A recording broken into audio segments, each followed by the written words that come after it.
Hey, welcome back, everybody, to another edition of Scaling Smarter with Frank and Ali. Frank, how's it going, man? It's going great. It's going great, Ali. How have you been? Good, good. It's I know we weren't on last week. I was providing tech support for a women's virtual summit, but I'm glad to be back here with you and with our guest today, David Faccone from 𝗵𝗄, who describes himself as a business matchmaker. Thanks for having me, guys. I appreciate it. Awesome. Yeah, it's awesome. So Frank, since you've known David for much longer than I have, why don't you just give a little I guess connection of how you guys met and what led to him being a guest for today? Yeah, absolutely. So David, I've been part of David's 𝗵𝗄 network for about 2 years now, and always struck by his approach to networking and approach to building relationships, and specifically when we're looking at small and mid-sized businesses, who's really is our audience, Ali, who we're trying to help. That's kind of who he's geared towards. So I thought just his insight and his ideas on how do you build a network, why do you network, what's the benefit, and how do you build good core relationships. These are things that don't come naturally to a lot of people, and especially for some reason a lot of your solopreneurs, right? They're so in the weeds and doing work and doing what they're trying to do and trying to build that they don't focus on networking. So, long intro. Dave's a friend. Dave's a will provide a lot of knowledge, a lot of information. And Dave, why don't you just tell us a little bit about 𝗵𝗄, how you got into this world, and we'll go from there. Yeah, well, thanks again for having me and for the questions, guys. So, I was a mortgage loan officer in a previous career, and I needed to grow my business like most of us do. A colleague of mine, 𝗏𝗏, who is a private financial advisor, was in a networking group, and they needed a loan officer represented in that group. Mark and I connected on LinkedIn. He saw that I took a new job in the mortgage space. We had played T-ball together. So, now that I'm talking to you guys here today, Mark and I have been friends for over 40 years. So he connected with me on LinkedIn. He saw that I was in the mortgage space. He invited me to a meeting. I never knew what networking was, but I trusted Mark. So I went and I checked it out, and I wound up joining that group. And I was a member of that group for a year. My membership was getting ready to renew, and candidly, I really didn't get a lot out of that group in terms of business. That group was in northern New Jersey, and at the time I was living in South Jersey. So I was driving, really, really early in the morning for a breakfast meeting every week. And it was getting to be a lot with, not a lot of ROI. So, I said to Mark, kind of thanks, but no thanks. I'm going to take a step back. But he kind of saw the writing on the wall with the direction that group was going. And the group is as good as the people that's in it. And, we're fortunate in 𝗵𝗄 to have some amazing people that make the group, so as positive as it is. So I'm really blessed in that regard. But Mark and I, decided to start our own group under the umbrella of the organization we were at the time. We grew it from nothing to 30, 35 members. We were rocking and rolling. And, one day, one of my colleagues approached me and said, you're kind of the president and the leader of our group. You're doing a good job. Like, you seem passionate about this. Have you ever thought about making this your own business? And shout out to Kelly Lewis from Kelly Lewis Bookkeeping. We actually just got off the phone with each other about 30 minutes ago. She's in Miami now, but we're still trying to do some stuff together, which is cool. But on Kelly's recommendation, I put pen to paper, and I literally wrote down, things that I liked about the groups I've experienced and the changes that I would make to kind of modernize the experience. And I launched 𝗵𝗄 in June of 2020. I had approached my personal network and asked my colleagues if they would support me if I launched. And most of them said yes. And now we're approaching our 6-year anniversary, and we're up to 9 locations and about 140 total partners, and growing. So I'm really blessed. And, they say if you love what you do, you never work a day in your life. And every day I get up knowing that, my job is to help people like you guys. And there's nothing better than that. Yeah, that's awesome. There was a word that you said, trust, right? That like it was your trust that in Mark that got you to that first meeting. when Kelly told you about maybe starting your own thing because you were the leader and everyone in that group trusted you is really like the foundation of what I'm hearing in what you've been building. 100%, Ali. Trust is everything. And, there are different takes on what trust looks like. Some people are really protective of their own personal network and their clients, as they should be, rightfully so. But, there is also something to be said, when you meet somebody new in your life, to giving them a chance, within reason. So in order to build good rapport, you have to start somewhere. And, trust is important. You are putting your valuable relationships in the hands of others, and you want to trust that those relationships are handled appropriately. And I take big responsibility in the fact that in our meetings we have these conversations. There are many people that join our groups just like I did when Mark invited me, and have no clue what networking is all about, how to do it, where to start. And we have these deep conversations about best practices and process, and really what are the steps involved for all of us to succeed and protect those trusted relationships. But yeah, trust is everything. The trust on the part of our colleagues with each other, trust on the part of our clients to believe that we're giving them a resource that is valuable to them. There's trust all over the place when it comes to business and networking. That's for sure. So it's funny, David, you talk about you talk about trust, and you also talk a lot about the law of reciprocity, right? Mm-hmm. Yep. And the idea of being a giver. And sometimes, you have to kind of take a little bit of a leap of faith when you're kind of in a giving, more of a giving mode. Can you talk a little bit about the benefit of being a giver and what role that plays in networking?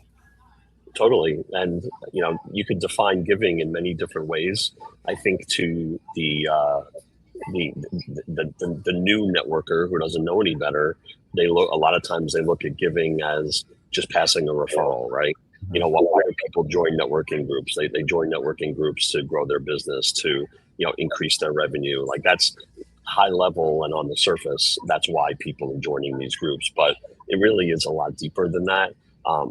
A lot of our members join because they just want to learn something. They want to get better at what they do. Not to say that they don't have enough business already, but we approach our meetings trying to educate people and overcome the challenges and the friction points that they have in their business by leaning on each other. So I'm an advocate of taking something away from every meeting, and I firmly believe that if you learn something in your business that lasts with you forever, that arguably is more valuable than just a one-off referral. But there's a lot of ways to give to people, Frank. It isn't just passing referrals. It's really about making people feel good. And that's something that I'm really proud of in 𝗵𝗄. When we have guests that come to our meetings, and Ali, I know you drove a heck of a long way to come to one of our meetings once, which I really appreciate. So thank you. But the overwhelming response we get from guests who've never seen us before is, the meetings just felt good. It felt welcoming. It didn't feel cliquey. People were really putting themselves out there to make me feel at home. And, we're giving by making people feel good. How do you do that? Obviously, you can pass them a referral, but, you can make an introduction to someone. If you don't have a direct referral for someone, who do you know that they need to meet that maybe can provide a benefit? That's pretty easy. Easier than that is social media. We're streaming on LinkedIn right now. I have, 13 or 1,400 LinkedIn connections. And Frank, this is something that you talk about all the time, which is, pretty unique to yourself, which is something to be proud of. You're always talking about, like, hey, who am I connected with on my LinkedIn, Dave, that you want to meet? And you're proactively trying to do that, which I think is awesome. But, those are a couple different ways. Support people on social media, shout them out, tag them, post pictures of yourself when you're together. People log into their LinkedIn and they see a picture that you took with them and you tag them and say how great they are. That just makes them feel good. And then they're going to want to reciprocate. Google reviews is, that's something that is top of mind for a lot of people too. And people think you have to be a customer to leave a Google review. And, personally, I don't believe in that. after this call today, I have no problem leaving either one of you a Google review, just saying, hey, we're doing business together, and it's been a great experience. And I wouldn't hesitate to recommend Frank and Ali. They're two professionals for sure. I mean, that's something you can leave for somebody, and you're not lying. It's not fake. It's just support, and it just makes people feel good. Yeah, I love that so much, because you're absolutely right. Like, it's great to get a shout out in the middle of a meeting to talk about like how great somebody is, but when you can commit that on like a Google review or a Facebook review or even a LinkedIn recommendation, it makes such a difference for the person that you're giving that to, even if you haven't given them any money. Right. If they just said something that shifted an idea for you or gave you clarity on something, or what happens with me a lot is I get to appear so much smarter and have access to so much more wisdom just by talking to other professionals when I'm networking, and being able to pass that on to other people that I'm talking to. And it makes such a difference for me.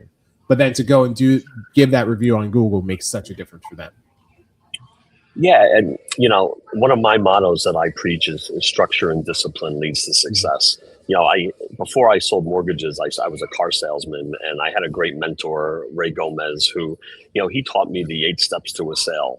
From lead gen and meeting and greeting to negotiating, closing the deal, following up, and really, that builds long-term relationships. But what I find a lot of times is not only are business owners and professionals sort of flying by the seat of their pants when it comes to their own business, that very few have a predetermined process or standard operating procedures. They're just kind of doing the best they can day to day.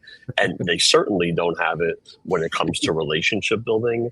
I mean, how hard would it be for someone to mark their calendar, once a week and say, hey, post on social media and tag somebody in my, who's a center of influence. Like, it literally takes like 30 seconds or less to do that. And if you do that proactively and intentionally, good things are going to happen automatically after that. Yeah. So what mistakes do people make? Because a lot of times, you hear from people like, oh, I hate networking. And it's because they've gone to a networking event or two and they're like, I didn't get anything, or I didn't, whatever it may be. What's the mistakes that most people make when going to their first networking event, and what should be their expectations in general? Oh, I love these questions, Frank. Thank you. Yeah, the mistakes that they make are they've never learned / been taught how to do it right in the first place. So there are a million sales trainers out there and business coaches out there, and I have found, I would be lying if I said 0 networking coaches. I found 1 or 2, but that's something that I really believe strongly in. And, this is a service that I offer, from 𝗵𝗫 as well. I want people who just don't know how to do it to come to me and learn how to do it. If the way you do anything, again, when I was hired in the car business, the first thing that I did after like some preliminary training, I mean, this was many years ago before everything was digital, I was given like a binder for every car I had to sell. And my mentor said to me, learn all the features and benefits of every car. Learn the horsepower, learn, the safety features, learn the ins and outs. So when a client comes in, you're able to share the features and benefits of the car. And that was the process that I was taught. I was taught how to sell a car. I wasn't just put on the dealership floor and say, hey, good luck, do the best you can. But I find in networking, that's really what people are doing. They're flying by the seat of their pants. They're being told by colleagues or managers, hey, to grow your business, go out there and network. They go online and they start searching for events and meetings, and they show up and they don't know what to do, but ask, hey, what do you do? Do you have a card? And maybe they schedule a meeting after that, and probably not much more past that point, because they don't have a process to follow in order to succeed the right way. So that's really, what I would suggest people do who are new at it. Like, get some training like you would train for anything. Be taught how to do it and come in with a plan, so you're not just shaking hands and exchanging business cards and really at the end of the day wasting time and getting nothing out of it. I know you had a second part to the question, Frank, and I forgot what it was. No, and then as far as like the process, right? So you're networking, or you go to an event and you want to be prepared, but then you kind of talked about what's the next step. So I had a couple of good conversations. Like, how many times has happened to all of us? Like, you're like, oh, that person was awesome.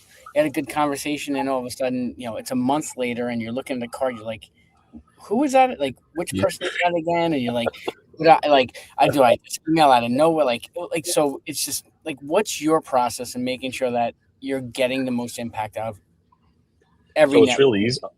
So that's, asking me my process is cool, because I'm sort of cheating because I'm in the business of networking. So, so my personal process is looking at my closing ratio for acquiring a recruit who wants to join one of our groups, or maybe close them on some coaching services. Yeah. My process, getting somebody to come to one of our morning meetings. The same way Ali drove from South Jersey, up to 𝗕𝗿𝗃 to come see us one day. Our closing ratio goes way, way up when we get people to come to a meeting. So you need to determine at what point in your individual process does your closing ratio go up, and does a benefit occur. So for me, if I went to an event today and I met somebody who had an interest in maybe joining our network, then I would find out geographically, where are they located, what type of business are they in, where do I have a home for this person, and then my process is put them in my CRM. Again, another thing that people often misuse. Use your CRM for your clients, your prospects, your closed clients, but use it for your centers of influence and your referral partners too, and put them in and set a reminder so you don't forget to invite that person to, the meeting in my case, because that's what's important to me. And then if I invite them, they don't show up, then I got to invite them again. I got to keep on them in a nice way until they get there.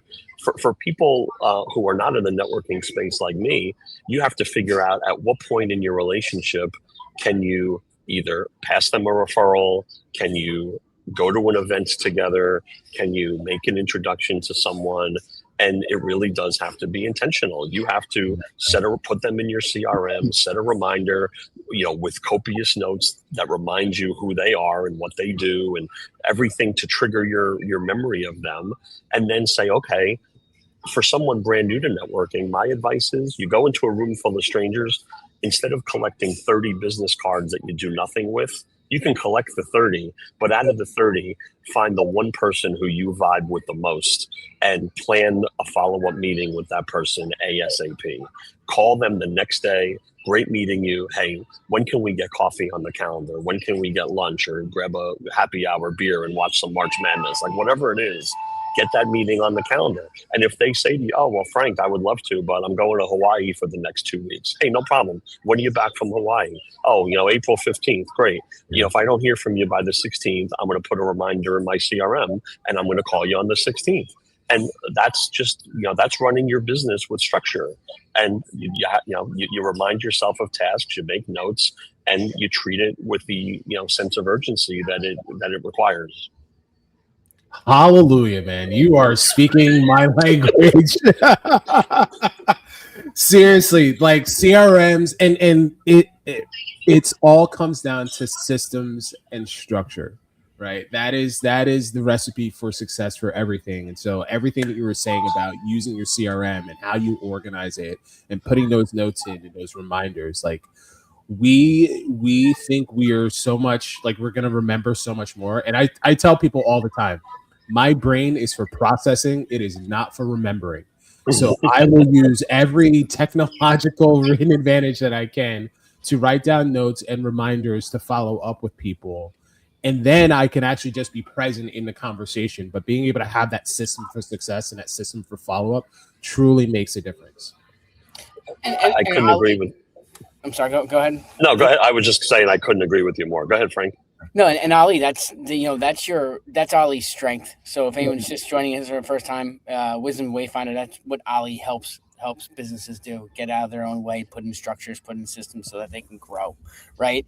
But it was funny you talk about systems, and this was something that came up during one of our meetings Dave, and it kind of spurred me to kind of go in a direction of almost treating networking meetings or one-on-ones and connections almost the same way you'd prepare for an upcoming meeting with a potential client, right? We would all do research. We would all get an understanding of who they are, what they do, how they make money, maybe where they're from, and things like that. And then understanding like who are good referral partners, and that's kind of all that you talk about preparation. That stuff's important because you want to come to that meeting or those meetings with some value to give, and the best way to do that is from a from the standpoint of educating yourself a bit on the person, right? Because most people don't do that. So when someone comes informed about you, that's a good feeling. That's a really good feeling. I do have a question around, and this is for Ali too, right? This kind of falls into your world, but I'm a solopreneur or I'm a small business owner, and I am in the weeds with my business. I'm leveraging Google ads or maybe an SEO for any type of lead generation. I know referrals are going to help me grow my business. I know networking is important. How do I block out the time to make sure that I can network and I make it a priority and don't get just eaten up by my business? I mean, is that a question for me or Ali? Yeah. For both of you, you're a networking expert. I know your members run into it all the time. And Ali, this is your world, so it's for both. It's for both of you guys. Well, Dave, Ali's the host, so yeah. Well, I think you would agree that it has to just be a priority, right? Like you'll schedule whatever is a priority for you. So if you don't schedule time to do networking and more importantly to do the follow up, the prep and the follow up, which is this is something I did with a client recently that I worked with last year that led to her getting noticed by a big vendor in her space. We created a whole SOP and framework for prep for the event, the things that she needed to do beforehand, a process for what to do during the event, and then a process for the follow-up along with like timelines and everything. And we had that all scheduled and set up in her CRM.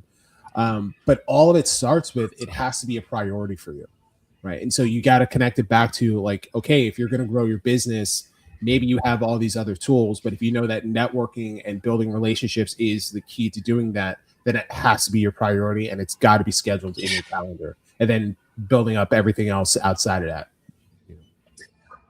I couldn't agree more. And I mean, I could really get on my soapbox here, Frank, and I don't want to do that. But like, when our 𝗵𝗫 network, each of our groups meets 2 times a month.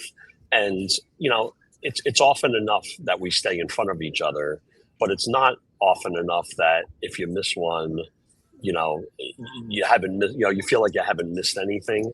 And I say this all the time, that when we have an absence of a member at one of our meetings, nobody ever calls me after the meeting and says, "Hey, what did I miss?" Right? Hey, what did I miss? Was there any guests there today that would have been valuable to me? And this is part of, this falls under the umbrella of, if you're going to network and pay a guy like me to belong to my network, take it seriously and have a process for it. And, the prioritizing of meetings, it blows my mind when I get people that send me regrets and say they can't come to a meeting today because they have to meet with a client. Because my response typically is, what if our meeting was a client meeting for you? Yeah. You have a client meeting on your calendar, and then a second client says, "Hey, can we meet at this time?" Your response, of course, is going to be, "Hey, unfortunately, I'm booked at that time. I'm free 2 hours later. How does that sound?" I again, personal opinion, not everybody will agree with this.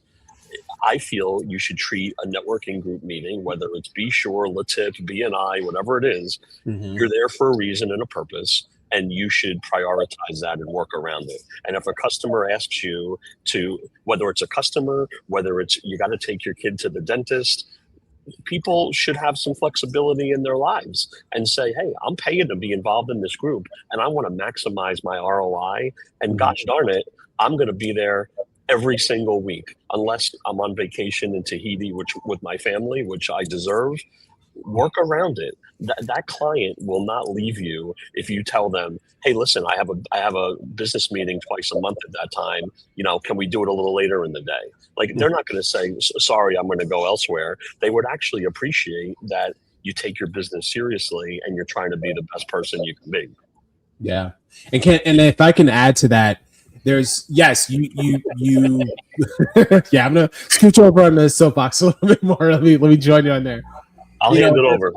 Yeah, there's also an aspect of, not only did you pay, whatever your dues are to the organization, your quarterly dues to be a part of it, so you should treat it that seriously, but so did everybody else that's in that chapter as well. And so when you skip those meetings, you also, I don't want to say rob, but you sort of take away the opportunity for the other people that are supposed to be a part of your network, that are supposed to be part of your centers of influence, that are supposed to be your sales force.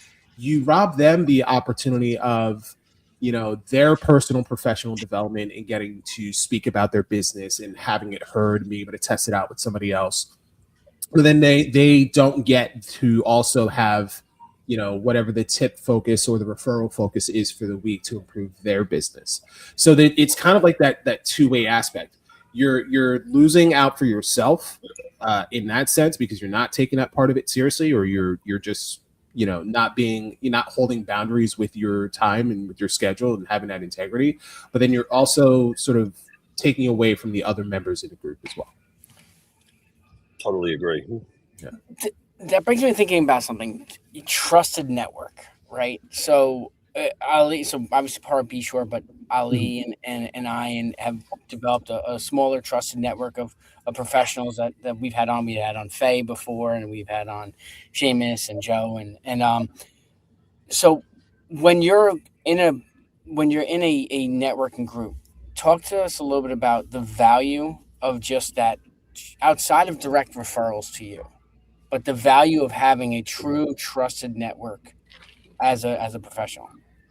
You're in a way, you're creating efficiencies. The buzzword in the last year or two has been AI. So, Frank, we personally know a couple of people within our network who are AI experts. And, I had one of my meetings this morning. Our Paramus group met this morning, and shout out to Bill Lyons, who's in there. And, he's an AI expert. And he said something this morning that was so profound to me.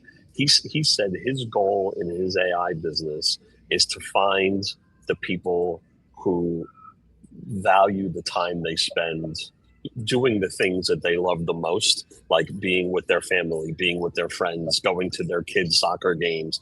He's like, I want to find these people who value their time, and I can help them get back more of that time by creating automations for them.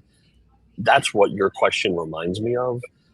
We are now a resource for our clients, our colleagues, our family, and our friends to just make their lives easier. Someone has a leaky faucet and they need a plumber. You could go in a Facebook group and you can post, hey, who knows a good plumber? And you're going to get 50 people that tell you to call 50 different plumbers, and you're no better off than you were before you made that post. But what if somebody is in our network and says, hey, I need a great plumber, and immediately you get a response saying, hey, I just used so-and-so from this group and they were amazing. You got to call them right away. And this very thing, actually, I'm saying plumber, I didn't even realize this actually happened to me last week. I was having dinner at my mom's house. My mom bought a new condo last year, and she wasn't sure how old the water heater was. So while we're having dinner, she goes, do you know a good plumber? I said, yeah, absolutely. So I reached out to somebody, and they were there by 9 o'clock the next morning fixing her water heater. like not only does that make my mother's life easy, as anyone who has an aging parent, my mom's 80 years old and she lives alone, that made my life way easy. So like, we have all these resources, and we sort of touched on in this conversation what new business owners do in networking. New business owners, I'm finding, sort of stay in their lane and have their skill set. This occurs to me a lot with creative people that are graphic artists, web designers, social media marketing. A lot of creative people are amazing at what they do at being creative, but it's like left brain, right brain. They admittedly are like, hey, I can make a beautiful logo. I don't know how to run a business. Yeah. And it's like, you know, I didn't. This is like the best commercial for me. You're welcome. You're welcome.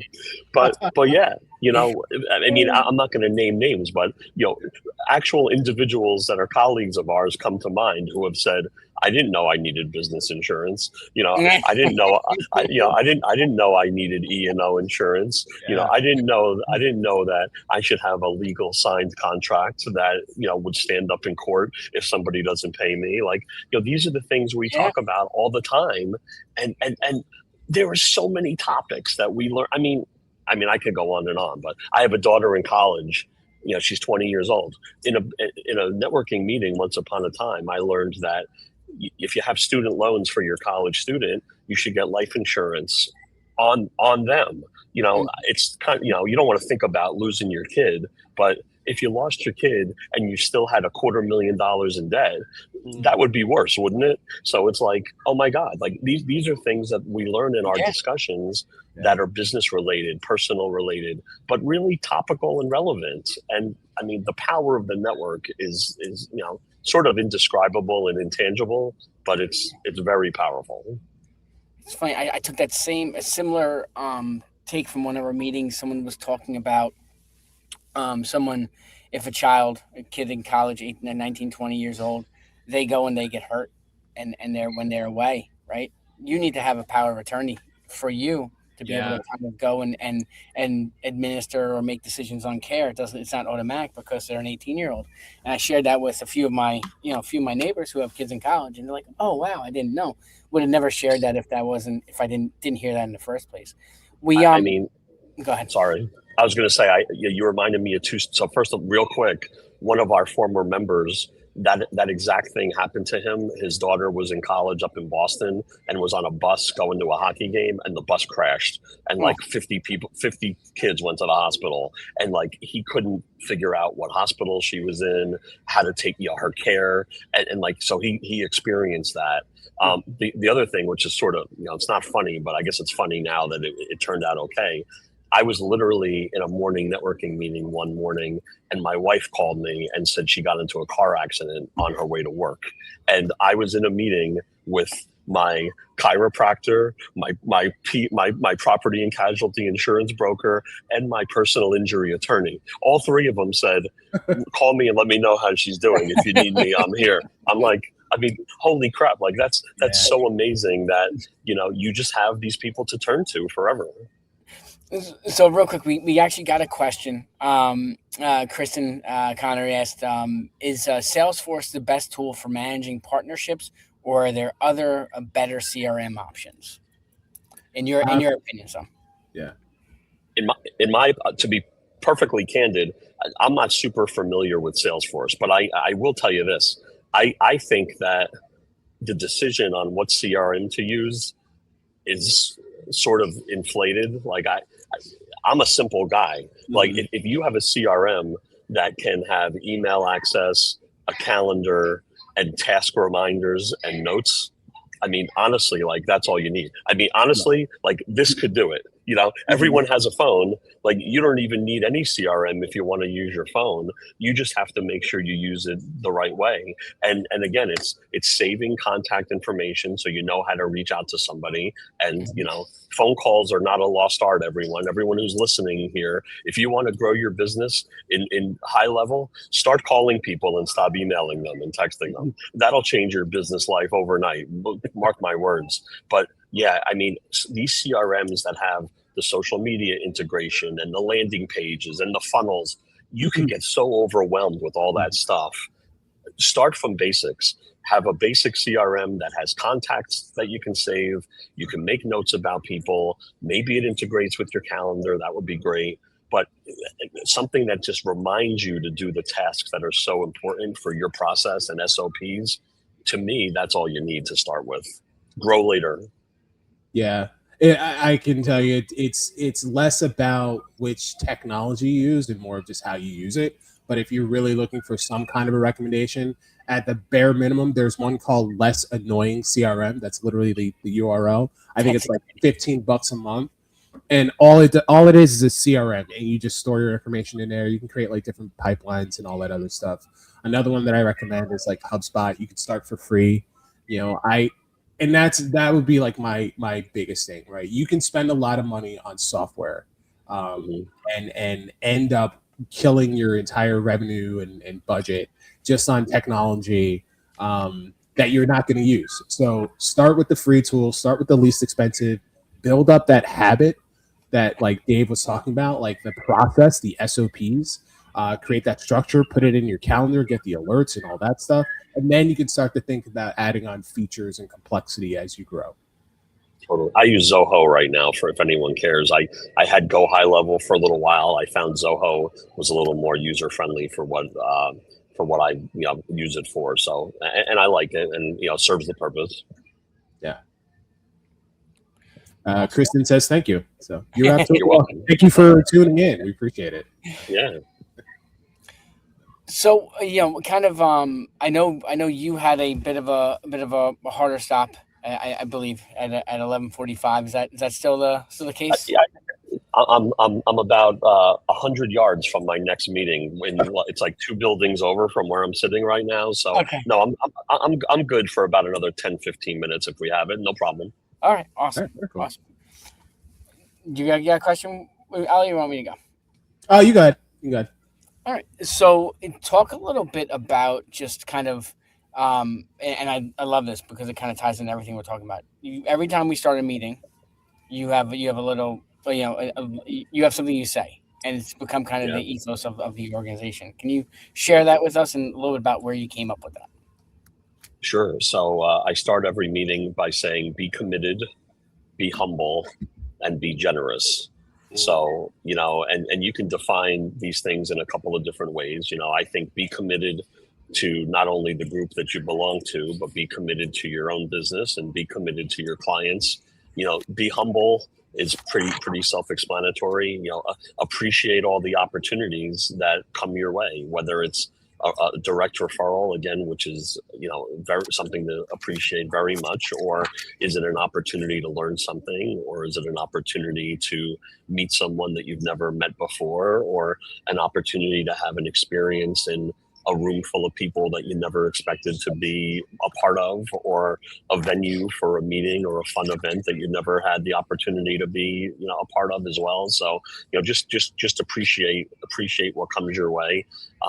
I think people, this is getting into sales strategy a little bit, but I think rookie salespeople sell out of desperation, and a client or a prospect can read that all over their face. This is a world of abundance. This is not a world of scarcity. There is plenty of business out there, and no is the most powerful word in business, in my opinion.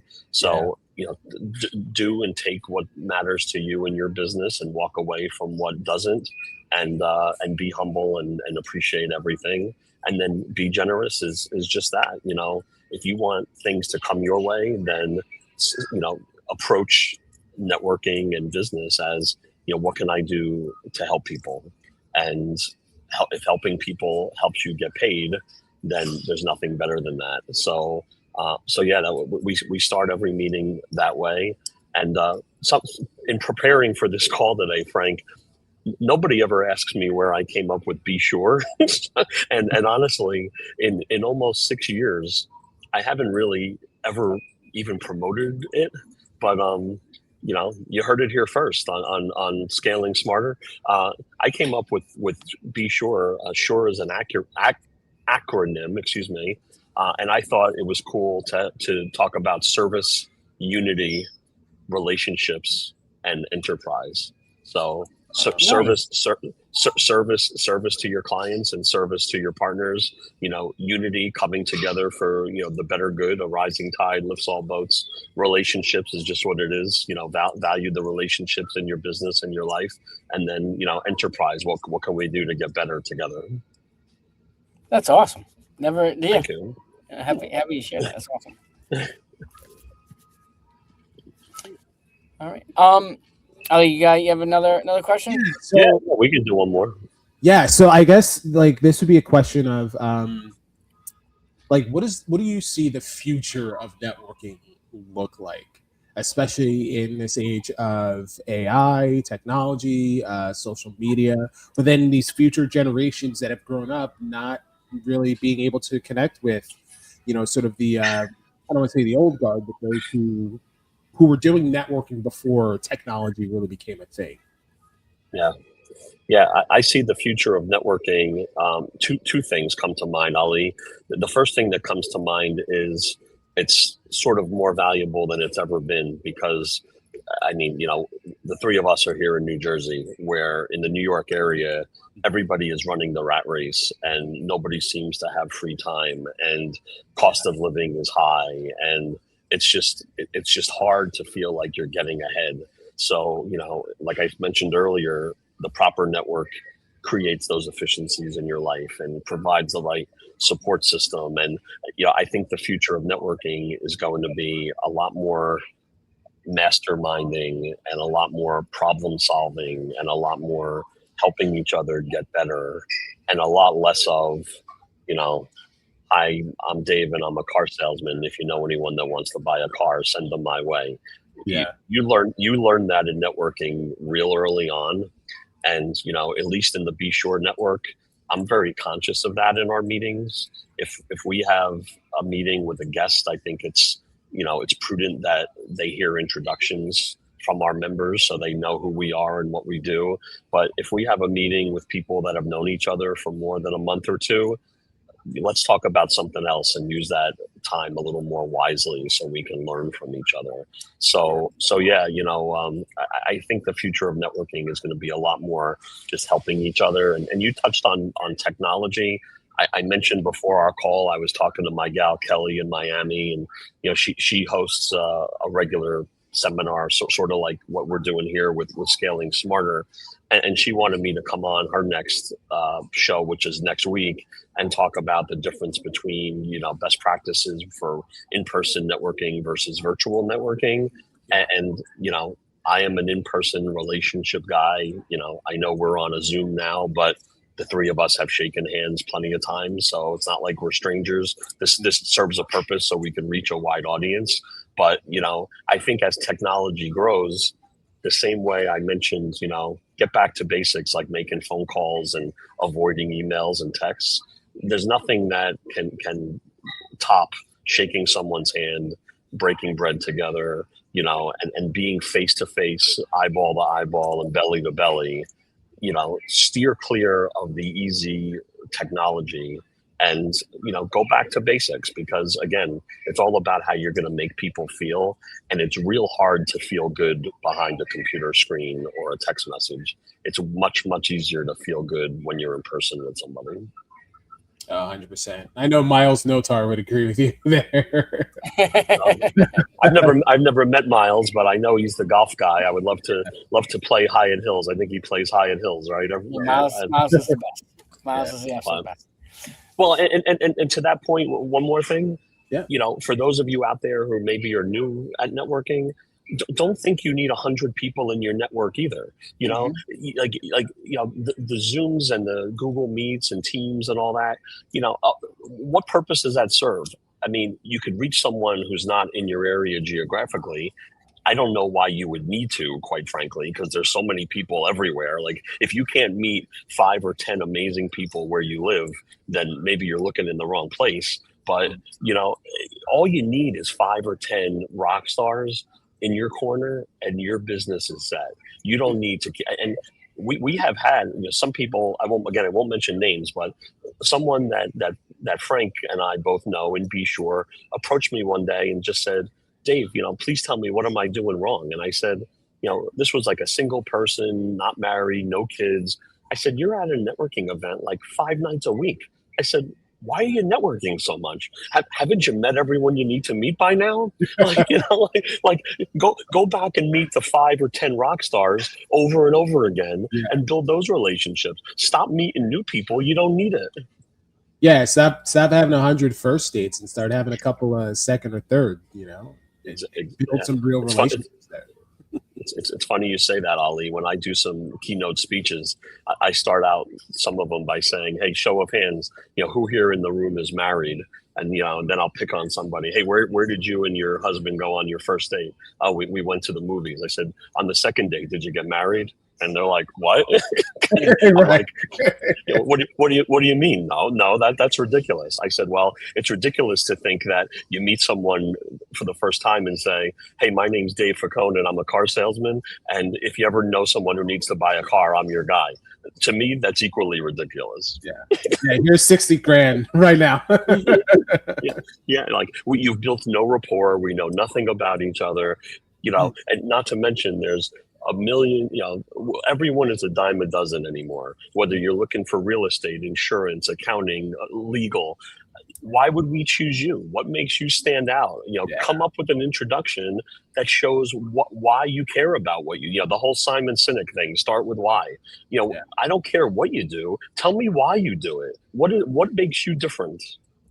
And I think the other part of that too is when you're in the conversations, it's about, and you can get a sense right away whether someone is serious or not when you meet them. Like, are they taking the time to listen to you, learn about you, talk about you, or are they just waiting to talk about themselves? Yeah. Right. And the key is, like, when you're like, the strongest relationships that I've ever had have always been about truly the person on the other side of me wanting to know more about me and me wanting to know more about them. And those have developed the best relationship. So, to your point, when you meet someone and they start pitching a sale or pitching what they do, or we got a discount, and you're like, what? Like, what are you talking about? I just want to know whether you go to the shore in the summer or not. What's right. going on? Right. So, all right. So, as far as wrapping up, Dave, thank you so much. This has been awesome. Thank you, guys. Could you please share any parting thoughts and where people can find you? Sure. So 𝗵𝗄reusa.com. So BESURE-USA.com. I'm on Facebook, LinkedIn, TikTok. So find me on all the socials. And parting thoughts. Parting thought that I share sometimes when we have events. If you are new to networking or have never done it before and you don't know where to start, the hardest part is showing up the first time. So I really, I really congratulate people who come to the first meeting or first event if they've never done it before, because literally that's the hardest part, getting dressed and driving and parking and getting out of the car and walking into a room full of strangers. That is super awkward. It's super anxiety provoking, especially when you've never done it before or you haven't been trained on how to do it. So if you want to learn the skills and the process of how to do it, we can help. But, whether it's a B-Shore group, LaTip group, BNI group, and, Chamber of Commerce, just put yourself out there and, rip off the Band-Aid. If you go there the first time, I promise you it's all downhill and it gets easier from there. And there will be people like Frank and Ali in that room to help you. David, real quick, it's so funny that you said that. I was thinking, I actually parked at our chapter meets in Totowa, and I parked in the parking lot of the restaurant the other day, and I was thinking about the first time I went in. When I went, even though I was invited by Pete, who's the vice president of your organization now, I was nervous, and then I was thinking about the other day, like, I was there, and then I was thinking when I was walking, I'm like, it's cool. I'm gonna go see my friends. I'm not going to go see my network. I'm going to go see my friends, the people that I genuinely care about and care about their businesses. So it is to your point, something scary can turn into something great. So, and you go from being a new introduction on day one, and then just a couple of weeks later, everyone's hugging and kissing you, hello and goodbye, and you feel and you're part of the family, and that's. Again, I said it, I think at the start of the show, that's a testament to our partners, Frank. We have a lot of, some of the best people in the business world here in New Jersey, and they are just kind, generous, salt of the earth people who are just nice, and they just make you feel good. And I'm proud of that. Awesome. Well, thank you, Dave. That's awesome. Thank you, guys. Well, we know you got to get to your next meeting. We don't want you to be late for that. Even though appreciate that. Right across the street. Yeah. Thank you so much thank you so much for sharing your wisdom and your experience with us today. And yeah, I mean that's all I got. Thank you. Thank you, hey, Ali. Thank you guys for having me. I hope you have a great day. I'll talk to you soon. You too. Take care. All right. Bye-bye.